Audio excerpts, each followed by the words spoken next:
Hey guys, here just to give you a few tips, pointers to make your salad or herbs go further by correctly storing them, using them a little bit further instead of throwing in the bin as part of this Love Food Hate Waste program. Today we've got a little bit of leafy amaranth, so you can see it started to probably wilt just a little bit. A lot of people pick off those leaves, throw them in the bin. All we've got, just got ourselves a little bit of ice cold bath, so loads of ice, cold water.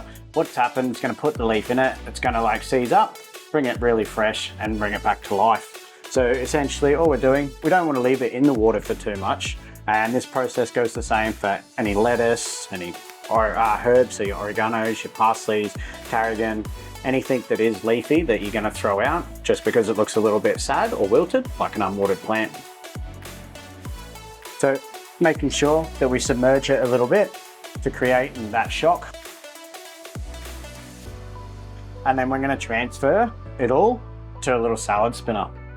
So by transferring it to the salad spinner, you're trying to put all that moisture that you've just put it in to retain and take it back off. As moisture, when you're in the fridge, opening and closing creates condensation, which creates a little bit of unwanted bacteria or mold, and therefore your product's going to become a little bit less shelf life on it, and then you're going to have to throw it in the bin because then it becomes unedible.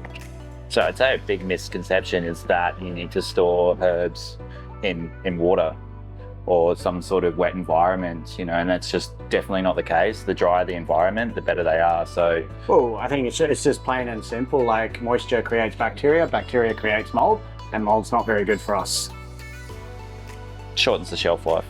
So now we have obviously something that was looking a little bit sad. Like this, it's turned into something, it's got a little bit more hold to it. It's not as floppy as what we would see from a wilted piece of vegetable or our herbs. Then we're going to transfer. We just have a little bit of paper towel in our container that we're transferring.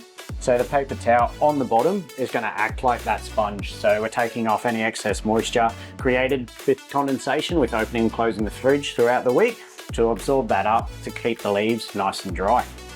Once you've done all your all your herbs and that, we then need an airtight container. Obviously air mixed with moisture creates that bacteria again.